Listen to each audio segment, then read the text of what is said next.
விழுப்புரம் மாவட்டம் வானூர் தொகுதிக்கு உட்பட்ட கொச்சப்பாக்கம் பகுதியில பட்டியலின மக்கள் மற்றும் மீனவ சமுதாய மக்கள் இரண்டு பக்கமும் ஒரு பிரச்சனை ஒன்று நிகழ்ந்து கொண்டிருக்கிறதாகவும் அதுல பட்டியலின மக்களுக்கு ஒரு அநீதி நிகழ்வதாகவும் குற்றச்சாட்டு எழுந்திருக்கிறது. இன்னொரு பக்கம் மீனவர்களும் இன்று போராட்டத்தில் ஈடுபட்டு வருகிறார்கள். என்ன பிரச்சனை அப்படின்னா, ஒரு 2500 குடும்பங்கள் பட்டியலின சமுதாய குடும்பங்கள் இருக்காங்க. அதே சமயத்துல ஒரு 600 மீனவ குடும்பங்கள் இருக்கிறதாக சொல்கிறார்கள்.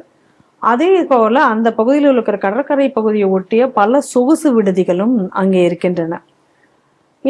அந்த சொகுசு விடுதிகள் இருக்கக்கூடிய அந்த தனியார் அந்த உரிமையாளர்கள் அங்க ஒரு 2 ஏக்கர் பட்டா நிலம் இருப்பதாகவும் அது பட்டியலின மக்களுக்கு சொந்தமானதாகவும் கூறப்படுகிறது. அந்த நிலத்தை இந்த சொகுசு விடுதிக்காரர்கள் ஆக்கிரமிப்பதற்காக இருதரப்பு மக்களையும் தூண்டிவிட்டு அங்க பிரச்சனைகள் நிகழ்வதாக சொல்கிறார்கள். அதுல இந்த பிரச்சனை கொஞ்சம் காலமாக இருந்து வருவதாகவும் இந்த பிரச்சனைக்கு நேத்திக்கு அதுல ஒரு ஹைலைட்டா ஒரு சம்பவம் நடந்தது. அந்த பிரச்சனை இப்ப மீண்டும் வெடித்துள்ளதாகவும் கூறப்படுகிறது. என்ன சம்பவம்னு பார்த்தா, ஒரு பட்டியலின சேர்ந்த ஒருவர் இறந்து விடுகிறார், ஒரு முதியவர். அவரை புதைப்பதற்காக அந்த நிலத்துக்கு அங்க எடுத்து செல்லும் பொழுது இந்த நிலத்துல புதைக்க விடாம அது தடுக்கப்பட்டிருக்கிறது.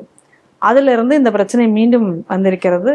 இதுல நேற்றுக்கு இது குறித்து விசிகாவோ இல்ல எம்பி ரவிக்குமாரோ எதுவும் அந்த பகுதி அதை பத்தி எதுவும் பாய்த்திருக்காத நிலையில வன்னியரசு மட்டும் நேர்ல போய் சந்தித்ததாகவும் வன்னியரசு சமாதானப்படுத்த பண்ணதாகவும் அதை ஒட்டி இன்னைக்கு அந்த நிலத்தை அளந்து விடுவதற்காக அரசாங்க அதிகாரிகள் அங்க சென்றிருக்கிறார்கள். அப்ப மீனவ சமுதாயத்தைச் சேர்ந்த மக்கள் இதை எதிர்த்து அங்க போராட்டம் நடத்தியதாகவும் கூறப்படுகிறது. அவர்களுடைய இது என்னன்னா, இது இந்த நிலத்துல எங்களுக்கும் உரிமை இருக்கிறது, இதுல ஒரு பாதி நிலத்தை பட்டியல் சமுதாயத்தை கலந்து விட்டால் எங்களுக்கு உள்ள உரிமை போய்விடும் அப்படின்னு சொல்லி அவர்களும் ஒரு பக்கம் போராட்டம் நடத்தி வருவதாக செய்திகள் வருகின்றன. முதல்ல இதுல அந்த இடம் யாருக்கு சொந்தங்கக்கூடியதை பத்தி தெளிவா எந்த அறிவிப்பும் அரசுகிட்ட இருந்து வரல. ஆனா இது பட்டியல் இனத்துக்கு சொந்தமானவர்கள்னா அந்த இனத்தை சேர்ந்தவங்க ஒரு போஸ்ட் போட்டிருக்காங்க. இப்ப இந்த பிரச்சனை எலெக்ஷனுக்கு முன்னாடியே கூட வந்திருக்கு. அப்ப எலெக்ஷனுக்கு முன்னாடி வந்த நேரத்துல எப்படி இதை என்ன பண்ணியிருக்காங்க அப்படின்னா, எலெக்ஷன் வருது அதனால பிரச்சனையை பெருசாக்க வேண்டாம்னு சொல்லப்பட்டிருக்கிறது. இப்ப என்ன இருக்கு அப்படின்னா, இன்னும் இந்த இஷ்யூ பெரிய அளவுல ஃபிளேர் அப் ஆகாம இப்பவும் அது பார்த்து கொள்ளப்பட்டது. இப்ப அந்த இடத்துல அது பட்டியலினத்துக்குள்ள இடம் தான், ஆனாலும் பரவாயில்ல கொஞ்சம் பிரிச்சு அந்த பக்கம் கொடுத்துருங்க அப்படின்னு சொல்றாங்க. ரெண்டாவது இப்ப என்ன கேள்வி வருது அப்படின்னா, பணம் புதைக்கக்கூடிய இடம் தானே அது அப்படிங்கக்கூடியதும் இதுவரை தெளிவாக அதுக்கு சொல்லப்படவில்லை. அப்படின்னா எதுக்கு அங்க கொண்டு பணத்தை புதைக்க போனாங்க அதுவும் தெரியல. சோ இந்த மாதிரி பல சந்தேகங்களும் பல குழப்பத்தோடு அது இருக்கு. இப்ப நம்ம இதை எதை கவனிக்கணும் அப்படின்னு சொன்னா, எலெக்ஷனுக்கு முன்னாடி இந்த பிரச்சனை வரும்போது தேர்தல் வருது, பிரச்சனையை பெருசு பண்ணாதீங்கன்னு சொன்ன உடனே அந்த பிரச்சனையை அமுங்குகிறது. இப்ப மீண்டும் இந்த பிரச்சனை வருகிறது. உடனே நேற்றுக்கு வன்னியரசு போய் அதில் அளந்து கொடுத்துருங்க அப்படின்னு சொன்ன உடனே அந்த பிரச்சனை எல்லாம் அமுக்கப்படுகிறது. உடனே இப்போ அடுத்த சைடு பிரச்சனையை கிளப்புவதற்காக வருகிறது. அப்போ ஒன்று என்ன தெளிவாக தெரிகிறது தமிழ்நாட்டில் அப்படின்னா, இந்த ஜாதி பிரச்சனை எந்த அளவு எஸ்கலேட் ஆகணும், எந்த அளவு அமுக்கமாக இருக்கணும், ஜாதி பிரச்சனை எப்ப ஏற்படணும் எப்ப ஏற்படப்படாது, இதெல்லாம் டிசைடு பண்றது யாருன்னா நாங்க ஜாதிக்கு எதிராக போராடுகிறோம்னு சொல்லக்கூடிய அரசியல் கட்சிகள் தான். அப்படித்தானே? ஆமா, அப்படிதான் இருக்கு. அப்படித்தானே இருக்கு. ஆமா. அப்ப ஜாதியை ஒழிக்கணும், ஏற்றத்தாழ்வுக்கு காரணம் இந்து மதம், இதை நாங்க ஒழிப்போம்னு எவன் சொல்றானோ அவன் தான் மொத்த ஜாதி அரசியல் இங்க பண்ணிட்டு இருக்கான். இது ஒரு யதார்த்தமான உண்மையின் ஒரு எடுத்துக்காட்டாக நான் இந்த சம்பவத்தை பார்க்கிறேன். இதுல இன்னொரு ஆஸ்பெக்டை கூட நம்ம பார்க்கணும். எதை கவனிக்கணும் அப்படின்னா, அது பக்கத்துல ஒரு ரிசார்ட் இருக்கு, அவங்களுக்கு இதுங்களுக்கு ஏதோ இதுன்னு அந்த பக்கத்துல பல அந்த ஈஸியாக போனீங்கன்னா நிறைய ரிசார்ட் இருக்கு. ஸோ அது பக்கம் எல்லாமே இந்த மாதிரியான கட்ட பஞ்சாயத்துகள் காலங்காலமா நடந்து வந்துகிட்டு இருக்கு. அப்ப இந்த கட்சிக்காரங்க தான் பல காலமாக அதை பண்ணி கொண்டு இருக்கிறாருங்கிறது ஊர் உலகத்துக்கு தெரியும். இன்னைக்கு என்ன அப்படின்னா, இந்த கட்டாட்சி பஞ்சாயத்து பண்ணக்கூடியவர்கள் மந்திரிகளாகவும் மாறிவிட்டார்கள் இந்த கட்சிக்காரர்கள். ஏன்னா இப்ப இவங்க தாவேகாவுக்கு ஆதரவு தெரிவிச்சதுனால. அது மட்டும் இல்லாம இப்போ திருமாவளவன் சொல்றாரு, ஐயோ என் கட்சிக்காரங்கள் எல்லாம் திமுகவும் தாவேகாவும் இழுத்து கொண்டு செல்கிறார்கள், ஐயோ பண்ணிடாதீங்கயான்னு இப்ப திருமாவளவன் கும்பிடுறாரு. என்ன பிரச்சனை அப்படின்னு பார்த்தாச்சு, நீங்க நல்லா தெரிஞ்சுக்கணும். ரவிக்குமார் திமுகவோட இருக்காரு, வன்னியரசு தாவேகாவோட இருக்காரு. அப்ப இந்த ரெண்டு கட்சிக்கு நெருக்கமா இருக்கிறவங்க ஏன் அதை தடுக்காமல் இருக்காங்க? இந்த கேள்வி இருக்குல்ல. ஆமா. அப்ப என்ன ஒரு புரிஞ்சுக்கணும் அப்படின்னா, இந்த மாதிரியான தலைவர்கள் இவங்கெல்லாம் சமுதாய தலைவர்கள் அல்ல, சமுதாயத்தை பயன்படுத்தி தலைவரானவர்கள். இவங்க தலைவராகிறதுக்கு இந்த சமுதாயத்தின் திரட்சியை இவர்கள் பயன்படுத்தி இருக்கிறார்கள், இன்னும் பயன்படுத்தி வருகிறார்கள். இவ்வளவு நாள் இதுக்கு ஏகோபித்த ஒரு தலைவரா இருந்தவர் யாரு? திருமாவளவன். இப்ப என்னடான்னா அவருக்கு கீழே இருக்கிற ஆளுகளை இவர்கிட்ட இருந்து படிச்ச கலையை அவங்க தனியா பண்ண தொடங்கிட்டாங்க. உண்மை. இப்ப பனையூர் பாபு அவரு இப்போ வந்து தனியா இது பண்ணிட்டு போறாரு.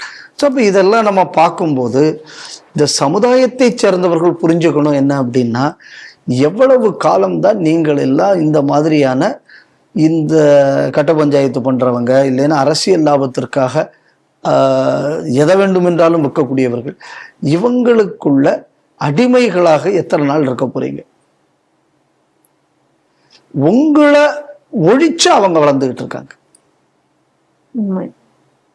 இதை இவர்கள் எப்பொழுதே இதுக்கு முன்னாடி பாருங்க, இதுக்கு முன்னாடி விருதாசலம் பக்கத்துல அம்பேத்கர் சிலையை எடுப்பதற்கு துலுக்கனுக்கு லெட்டர் எழுதி கொடுக்குறாரு. ஏன்னா துலுக்கனுக்கு வந்து உறவு வழிபாடு வந்து எதிரானவர்கள், ஆனால் அந்த ஏரியா பக்கத்துல இருக்கிற அம்பேத்கர் சிலையை எடுத்துக்கொள்வதற்கு உங்களுக்கு வந்து சிறுத்தைகள் உதவி செய்வார்கள். அன்னைக்கு திருமாவளவன் எழுதினார். அப்ப அம்பேத்கரின் வாரிசு பேருக்கு பின்னாடி அம்பேத்னு பேரை போட்டுக்கிறது. அப்ப ஏன் பண்ணி அதுக்கு ஒத்துக்கிட்ட? அப்புறம் லோக்கல்ல இருக்கக்கூடிய பட்டியலின சமுதாயத்தை சார்ந்தவர்கள் நீதிமன்றத்தில் சென்று உத்தரவு பெற்று மீண்டும் அந்த சிலை அங்கே நிறுவப்பட்டது. அதுக்கப்புறம் இந்த சிலை நிறுவனதுக்கு அப்புறம் இவருங்கிறது அங்க போய் அதுக்கிட்ட போய் போட்டோ எடுக்கிறாரு.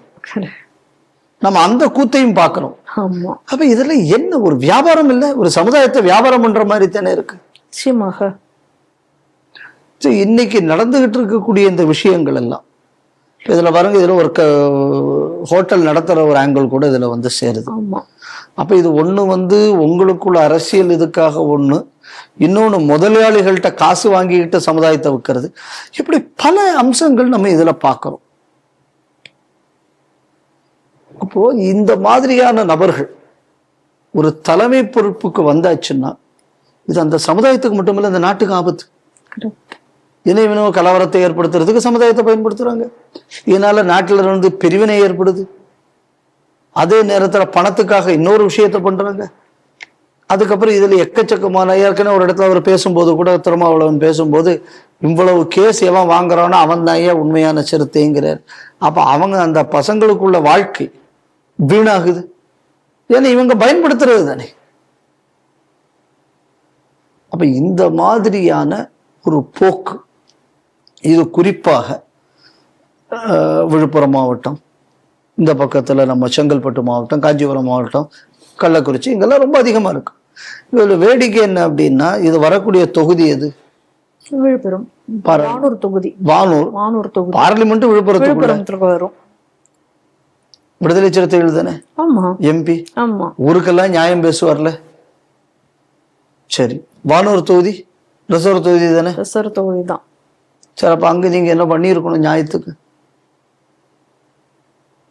அப்போ எதை கவனிக்கணும் அப்படின்னா, ஒவ்வொரு சமுதாயத்துக்கு நாங்க தான் பாதுகாவலருங்கக்கூடிய பேர்ல சமுதாயத்தை அடகு வைக்கக்கூடிய ஒரு அயோக்கியத்தனத்தை இவர்கள் செய்து வருகிறார்கள். முதலாளிகள் இந்த மாதிரி ஒரு கலவரத்தை தூண்டுறது, இதுக்கு இவங்களெல்லாம் பயன்படுத்துறாங்க. அப்ப இவர்கள்லாம் அரசியல் தலைவர்களா? இல்லைன்னா இவங்க வந்து ஒரு குண்டா கூட்டத்தை கூட்டி வச்சு நடக்கக்கூடிய கேங்ஸ்டர்ஸா? இது இந்த மாதிரியான ஆட்கள் தான் உங்களை எல்லாம் தலைமை தாங்கணுமா நீங்க தான் முடிவு பண்ணணும்.